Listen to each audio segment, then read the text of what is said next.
Fantastic. Hello there, Master Hellish here, and welcome to today's vlog. Today we're going to be looking at something a little bit different. It's kind of related to me, and it's kind of related to trains, and kind of related to OpenTTD, but only quite well. First things first, I should probably explain why you're looking at a picture of some wood. I decided that I wanted some sort of railway at my wedding, and whilst my first idea of having a model railway go through the centre of our wedding cake got shot down in flames, my second idea of having a railway going around on the sweet table was actually approved, and it was decided it would be quite a nice thing to do. So this is exactly what you're seeing. You're seeing the beginnings of a little tiny model railway that is going to be placed on the sweet table at the wedding. Now, because it was a railway and there were sweets involved, I thought, I can take a little bit of inspiration from OpenTTD here. So what I decided was I was going to put some sweets in the trucks, and I wanted a volcano with sweets coming out of it like you get with kind of like the Candy Floss farms and all that sort of thing in the Toyland version of OpenTTD. So let's see how well I get on with that. Like I said, here is the baseboard. All I did was I got a piece of wood and I cut out with a jigsaw a couple of pieces of the wood, and then raised them up and screwed them back into place. So this is just one piece of wood, and you get a nice curve. I must note here that I'm breaking most of the rules about the radius of a curve and how steep an incline you're supposed to put on a model railway, but never mind. Once I'd done that, I decided that I was going to start building up the structure of this kind of volcano. So I put some cardboard tube in the middle that I made out of a cereal box, and then I cut strips of cereal boxes around the tube, and I just kind of glued them all together along the board and well, started to build up a structure. I then decided, well, hang on a minute, I'm going to need to make sure that this train can go through some tunnels, because I wanted to go around the back of a volcano, out of a tunnel, back in again. So I put the train on some track, and I built little cardboard tunnel mouths to give me a guide whilst I was building everything up, so I knew what kind of space I needed to leave. The Smoky Joe engine there is one of the first trains that I ever had when I was younger. It's not the actual one, but I got on eBay and bought one for a reasonable price. And then I've got some trucks here which I borrowed from a friend. So once I decided that was all the right size, I then carried on and built the rest of the structure, including, you can see here, the backboard. The backboard is made out of some sort of cardboard foam that I had lying around, and the cereal boxes was also made out of stuff that I had lying around. So far, all I've had to buy was the baseboard of the wood and a steam engine.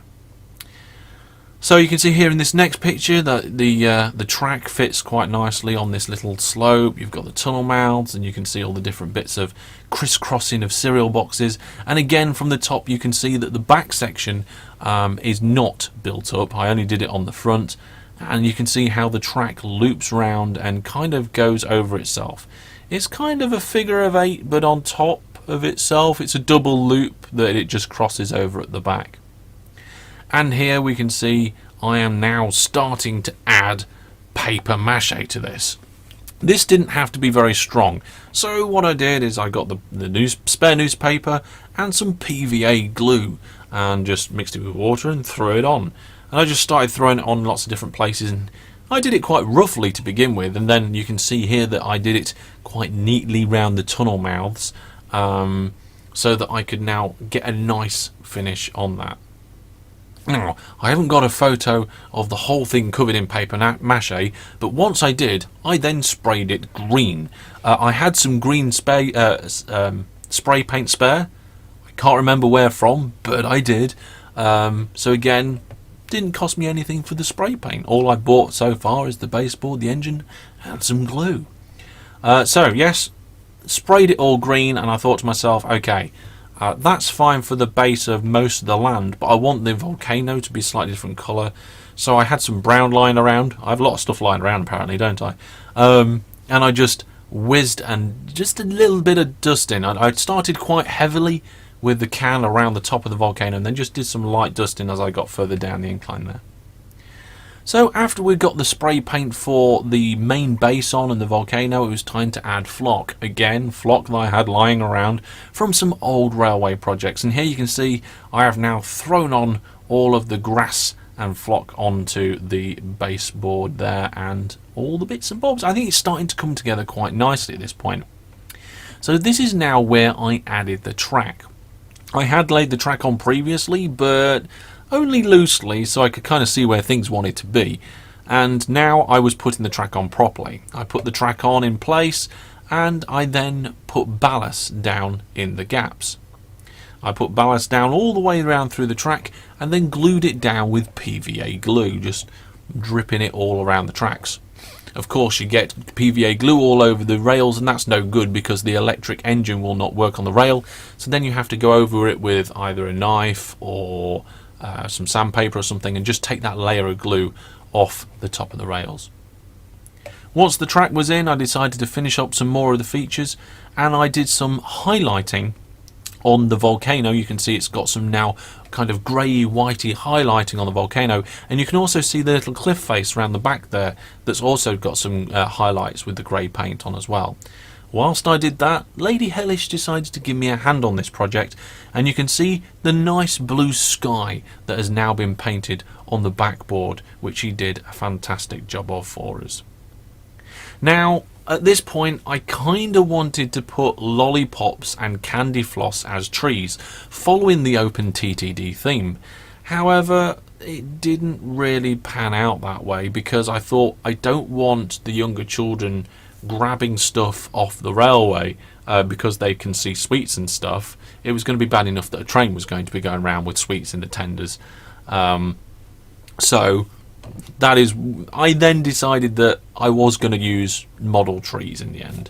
So here we have some model trees on the table, along with a few little farmyard animals as well.